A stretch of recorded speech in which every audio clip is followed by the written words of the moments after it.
सुवर्ण या संधीचा हजारो युवक युवतींनी लाभ घ्यावा। बेरोजगारी हटाऊ, कोपरगाव घडवू। गाव शहरात श्री स्वामी समर्थ मंदिराजवळ जी दुर्घटना घडली, दुर्घटना म्हणजे जो गोळीबार झाला, तो गोळीबार कोणी केला, ते कोणत्या समाजाचे, ते कोणत्या पक्षाचे, यात आम्हाला काय खोलवर जायचं नाही। परंतु जो गोळीबार त्या लोकांनी केला त्याचं मूळ काय, तर त्याचं मूळ आहे का कोपरगाव शहरात किंवा तालुक्यात जे गेल्या 5 वर्षापासून प्रचंड मोठ्या प्रमाणात अवैध धंदे चालू झालेले आहेत आणि त्यांना राजकीय फार मोठा असा आश्रय आहे। त्यामुळे त्या लोकांची एवढी हिंमत झालेली आहे का ते भर चौकात पोलीस स्टेशनच्या 50 फूट जवळ अंतरावर दिवसा गोळीबार करतात। त्याच्यातलं प्रमुख कारण आहे कोपरगाव शहरात जे तहसील कचेरीचं गोडाऊन आहे तिथून जो काळा बाजार होतो धान्याचा, रेशनचा, ते एक कारण आहे। त्यानंतर यांनी हिऱ्या वाटून घेतलेला आहे की इथं चक्री याची लागल, इथं व्हिडिओ गेम याचा लागल, इथं सोरट याचं लागल, इथं मटक्याची पिढी याची चालल आणि ते आणि त्यांचा गोतावळा आणि त्यांना पोचणारे जे राजकीय बुरखे घेऊन जे शहरात उजळ माथेने फिरतात, अशा लोकांच्या ह्या गोष्टीमुळं कोपरगाव शहरात शांतता, सुव्यवस्था आणि सर्वसामान्य नागरिकांचं जीणं मुश्किल झालेलं आहे। एवढं करून चोराच्या उलट्या बॉम्बा म्हणून त्यांनी काल का परवा पत्रकार परिषद घेऊन आमच्या नेत्यांवर आरोप केला। परंतु ते माझेच मित्र आहे, त्यांना सांगू इच्छितो का सन्माननीय आमदार साहेबांनीच आदल्याच दिवशी सांगितलं होतं का कोणी कोणाबरोबर फोटो काढू शकतो। आमचं ते फोटोचं काही म्हणणं नाही, गोळीबार आमचे काही कार्यकर्ते नाही। आमचं सरळ आणि साधं सोपं म्हणणं असं आहे का ज्या दिवशी गोळीबार झाला आणि त्या जखमीला रुग्णवाहिकेतून नेत असताना त्या जखमीने स्वतः त्याचा व्हिडिओ काढला आणि त्या व्हिडिओत त्यांनी स्वतः समाज माध्यमावर टाकला आणि त्याच्यात त्यांनी जे आमदार साहेबांच्या PNचं नाव घेतलं, तर याच्यावर पोलीस स्टेशननी काय कारवाई केली त्या संदर्भात आमचे कोपरगाव तालुक्याचे युवक नेते आदरणीय श्री विवेक भैया कोले दुसऱ्याच दिवशी पोलीस स्टेशनला गेले होते आणि पोलीस स्टेशनला त्यांनी म्हणजे पोलीस स्टेशनच्या सांगण्यानुसार त्यांनी 10 दिवसाची मुदत मागितली होती। ती मुदत उद्या संपत आहे, म्हणून आज आम्ही ही पत्रकार परिषद घेत आहोत। आमचे रेशन दुकानदार आहे, आमचे काळे धंदे आहे, आमचे कार्यकर्ते आहेत। बाबा, शासन तुमचं आहे, आमदार तुमचे, पोलीस स्टेशन तुमचं ऐकतं, तुमच्या PNचं ऐकतं, तुम्ही कारवाई करा। आम्ही किंवा आमच्या नेत्यांनी आजपर्यंत कोणत्याही गुन्हेगाराला, कोणत्याही 2 नंबर धंद्यावाल्याला ना राजकीय आश्रय दिला ना पाठीशी घातलं, ही वस्तुस्थिती आहे। आणि आता उद्या ती पोलीस स्टेशनला दिलेली मुदत संपत असून 2 ऑक्टोबर रोजी आम्ही आमरण उपोषणाला जर ज्यांची नावं या व्हिडिओत आलेले आहेत किंवा जे गुन्हेगार आहेत त्यांच्यावर जर पोलिसांनी कारवाई नाही केली तर आम्ही 2 ऑक्टोबरपासून उपोषणाला बसणार आहोत। याची सर्वांनी नोंद घ्यावी, प्रशासनाने घ्यावी, पोलीस स्टेशननी घ्यावी, एवढी मी विनंती करतो। आबा, आपण ज्येष्ठ पत्रकार आहात साहेब, तुम्हाला सगळा अनुभव आहे। रेशनचा काळा बाजार दुकानात होत नाही। आमचे जरी दुकानदार असले, रेशनचा काळा बाजार दुकानात होत नाही, कारण का तुमचे थम्स असल्याशिवाय रेशन वितरित होत नाही किंवा तुमचं थम्स नसला तर तुम्हाला आनंदाचा शिधाय मिळत नाही, तुमचं जे महिन्याला येणारं धान्य मिळत नाही।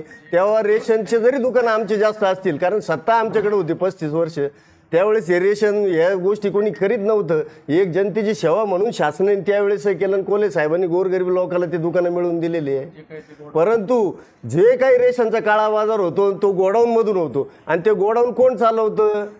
तिथल्या त्या तहसील कचेरीच्या ऑफिसरनी मध्ये आत्महत्या का केली हे सर्व आपल्याला ज्ञात आहेत। आपणही कोपरगाव शहरातले, काळा बाजार होतो तो गोडाऊनमधून होतो। कोपरगाव दुकानीतून कधीच होणार नाही, कारण तुमचं थम्स नसेल तर ते वितरितच होणार नाही ना। आणि लोक एवढे सुद्धा झालेले, त्यांचं जर ह्या महिन्याचं रेशन नाही आलं तर ते लगेच तक्रार करतात।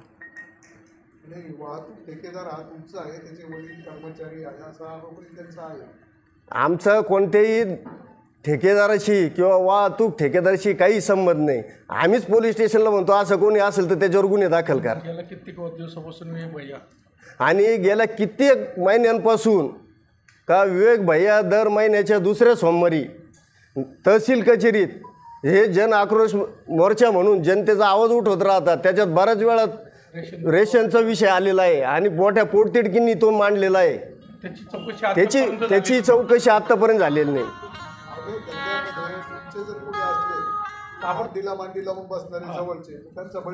त्यांच्यावर कारवाई करण्यात यावी शासनाची. तुम्ही काय करणार? आमचं कोणी नाहीच आहे ना. असं तुम्ही म्हणता त्यांनी फोटो दाखवलेले, याच्यावर काय? अहो ते आमदार साहेबच म्हणता कोणी कोणाबरोबर फोटो काढू शकता. तुम्ही आमदार साहेबांचीच बाईट आहे आदल्या दिवशीची. तो गोळीबार सोडा हो. आरोपी त्यांचा, गोळी मारणारा त्यांचा आणि गोळी खाणारा तुमचा, असं झालं तो संपला विषय. आता 2 नंबरवर बोला. 2 नंबरमध्ये त्यांचं म्हणणं आहे सगळ्याच लोक पक्षाचे आहे, पण तुमच्या जवळ जर कोणी असेल तर तुम्ही काय? आम्ही चौकशी करून त्यांच्यावर कायदेशीर कारवाई करणार. त्यांच्यावर कायदेशीर कारवाई करा. पोलीस चौकशी करून कायदेशीर करा. आणि जर त्याच्यात तो निष्पन्न झाला तर आम्ही काढून टाकू पार्टीतून त्याला. कार्यकर्ता असेल त्याला काढून टाकतो. मूळ मुद्दा आमचा असं म्हणणं आहे का गुन्हेगारी बद्दल आता तुम्ही उपोषण करण्यासाठी अजून काय करणार आहे? ही गुन्हेगारी बंद होण्यासाठी काय करणार? आमचं काय म्हणणं आहे का जो गोळीबार झाला याच्यात जे सगळ्यांचे कॉल रेकॉर्ड चेक करावे, कोणी कोणाला फोन केले, त्यातून तर नावं स्पष्ट होतील ना. त्यातून तर जे गुन्हेगारांना पाठीमागं घालतात त्यांचे नावं येतील. आणि या कोपरगावात आता एक नवीन सचिन तयार झालेला आहे का जो ह्या गुन्हेगारांच्या आणि राजकीय पुढाऱ्यांच्या मांडवल्या करीत राहतो. म्हणजे हा सचिन कोण आहे हे सुद्धा पोलीस चौकशीत उघड झालं पाहिजे. हा आत्ताच आमचे भारतीय जनता पक्षाचे शहराध्यक्ष माननीय DR काले यांनी परवा जी पत्रकार परिषद झाली त्याच्यावर काही या ठिकाणी खुलासे केले आणि आव्हानही केले. आणि आमरण उपोषणाचा त्यांनी या ठिकाणी इशाराही आमचे नेते विवेक भैया कोले साहेब यांच्या वतीने दिला आहे. मुळात गेल्या 5 वर्षामध्ये कोपरगाव शहरामध्ये अवैध धंद्यात प्रचंड प्रमाणात वाढ झाली. हे सर्वांनी आपण आपल्या डोळ्यांनी बघतोय, कबूलही केलं पाहिजे. याच्यामुळे महाविद्यालयातील आता जी कॉलेजच्या तरुणांची पिढी आहे ती पूर्णपणे वाया चालली.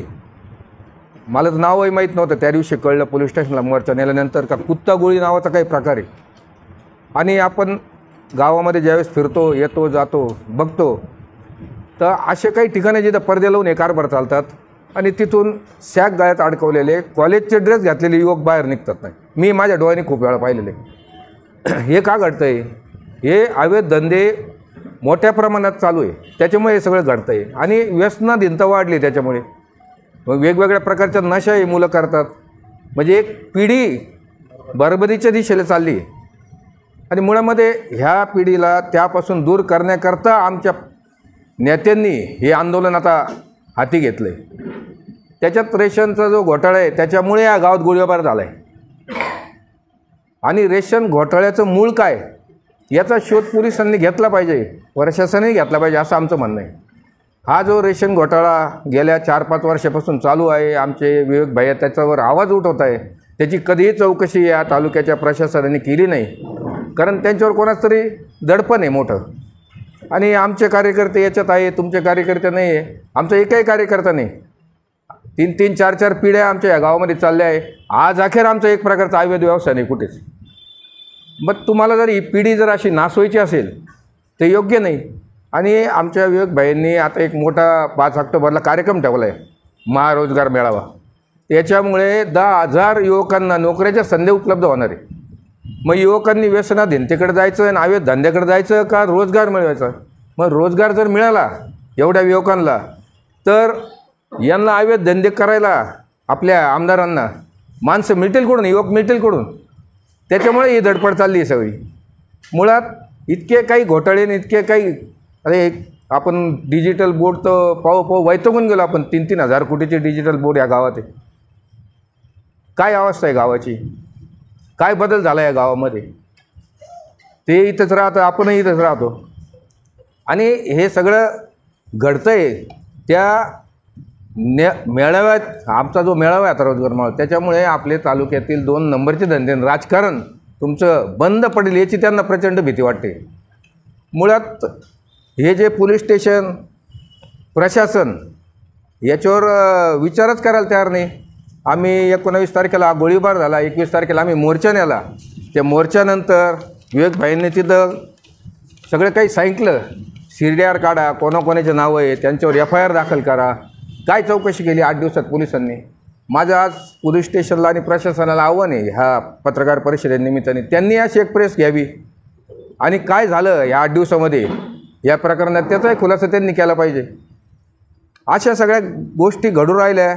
आता हे याचे धंदे त्याचे धंदे, समोरच्या पार्टीची जर इच्छा असेल तर आम्ही पेनड्राईव्हच्या द्वारे आंबेडकर मैदानावर हे सगळं दाखवायला तयार आहे. त्यांनी फक्त याच्यावर उत्तर द्यावं हा म्हणावं. आमच्या भाईंनी पण विवेक भाईंनी पण त्यांना 3 वेळेस म्हटलं की आंबेडकर मैदानावर समोर या चर्चा करा. का येत नाही मग समोर? कारण याच्यातच वेळ घालवला आहे सगळा. यांचे PA तेच काम करतात, कार्यकर्ते सगळे 2 नंबरच्या धंद्यात. आदरणीय काळेसाहेब असतील, आदरणीय कोले साहेब असतील, यांनी कार्यकर्ता कधी वाया जाऊ दिला नाही.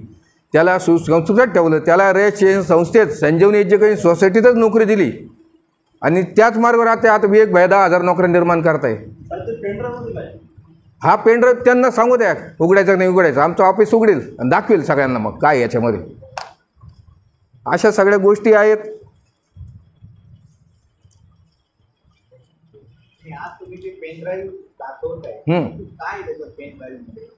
समोरची पार्टी ज्यावेळेस आम्हाला परवानगी देईल का हा तुम्ही दाखवा, त्यावेळेस आम्ही दाखवू, तोपर्यंत आम्ही दाखवणार नाही.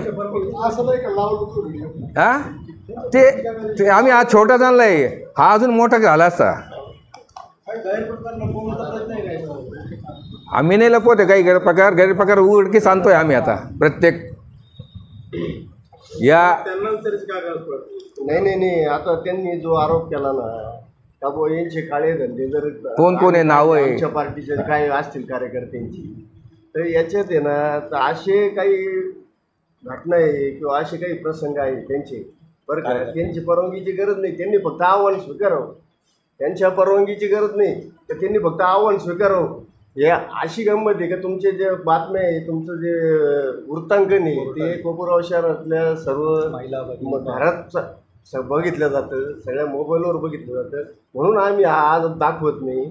आमचं त्यांना आव्हान आहे तर त्यांनी आमचे काय लोकांचे काय काळे धंदे असेल काय असेल ते असेल ना, त्यांनी जे काल पत्रकार परिषद घेऊन सांगितली तर आम्ही त्यांना आव्हान देतो, तुम्ही उघड करा ना आम्ही उघड करतो.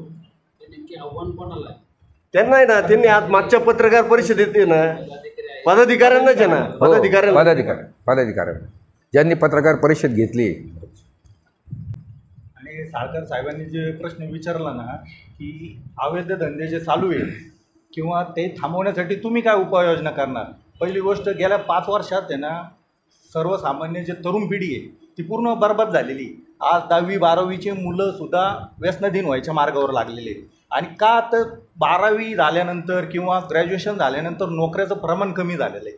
आणि हे प्रमाण कमी झाल्यामुळे 5 वर्षात 2 नंबरच्या धंद्यातून जास्तीत जास्त पैसे कसे मिळतील आपल्याला. कुणी चक्री चालवतं, कुणी मटक्याचं चालू केलं. पहिल्या काळात जेव्हा धंदा होत होता हा चोरून लपून व्हायचा, माहीतसुद्धा व्हायचं नाही. आता भर चौकात चक्र्याची दुकानं चालू झाली आणि त्या चक्र्यातल्या दुकानात जे त्यांचे कार्यकर्ते आहे त्या कार्यकर्त्यांचा दबाव असतो कायम नेत्यांवर आपल्या की आम्हाला तुम्ही पोलीस स्टेशनला संरक्षण दिलं पाहिजे.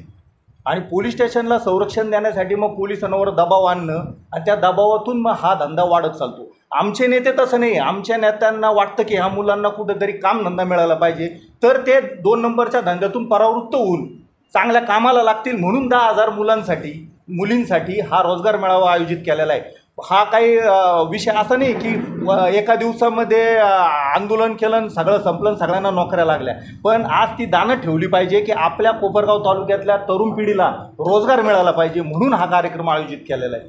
आणि ह्याच्यातून आम्ही ज्या मुलांना नोकऱ्या देणार आहोत त्या नोकऱ्या देताना IT इंजिनियरपासून तर सिक्युरिटी गार्डपर्यंत, म्हणजे ज्या मुलांचं शिक्षण कमी आहे त्यांच्या त्या लेवलच्या नोकरीपासून तर IT इंजिनियरपर्यंत अशा 110 कंपन्या आम्ही कोपरगाव शहरात बोलवले आहे आणि त्याच्यातून हा मोठा रोजगार मेळावा येत्या 5 तारखेला आम्ही आयोजित केलेला आहे. रोजगार मेळावा विषय निघाला आहे. 2014 साली विधानसभेच्या निवडणुकीच्या वेळी मी रोजगार मेळावा असं आयोजित केला होता. त्यामध्ये युवकांचे काही फॉर्म देखील भरून घेतलेले आणि ते फॉर्म भरून घेतल्यानंतर किती युवकांना नोकऱ्या मिळाल्या तर देखील ठाणकत्ता लागलेला असा आरोप झाला. मी सांगतो त्याच्यावर. आमचे नेते विवेक भाई कोल्हे यांनी जे कॉल सेंटर उभं केले, आज त्या कॉल सेंटरमध्ये 1100 रोजगार आज निर्माण झालेले ना. 1100 ते 1200 मुलं तिथं आज नोकरीला लागलेले, आपल्याच भागातले मुलं आहे. ही त्यांची ते नंतर आता आपण औद्योगिक वसाहतीमध्ये क्लस्टरचं एक चालू केलेलं आहे, क्लस्टर रेडीमेड कपड्यांचं. तर त्या ठिकाणी बचत गटाच्या महिला आज नोकरीला लागलेल्या आहेत. ते काम एक चालू झालेलं आहे. आणि तुम्हाला विनंती करतो, लागेल तर तुम्ही उद्या जाऊन कॉल सेंटरला बघून येऊ शकता तुम्ही. काम करतात आणि सगळे आपल्या कोपरगावातले तालुक्यातलेच मुलं आणि मुली.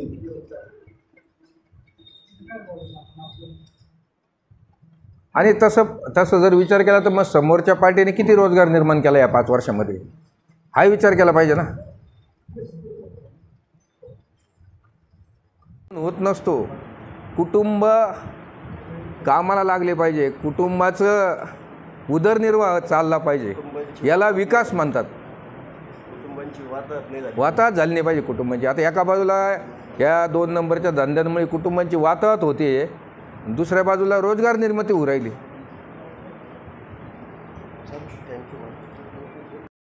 लाईफलाईन क्लिनिकल लॅबोरेटरी अत्याधुनिक मशिनरी युक्त कम्प्युटराइज्ड व मान्यताप्राप्त लॅबोरेटरी. अल्पदरात रक्त, लघवी, थुंकी व सर्व प्रकारच्या तपासणीचे विश्वसनीय केंद्र. आमचा पत्ता गोकुळ नगरी रोड, डॉक्टर जपे हॉस्पिटल शेजारी, तालुका कोपरगाव. संपर्क क्रमांक 80 07 80 76 58 व 82 75 38 86 48.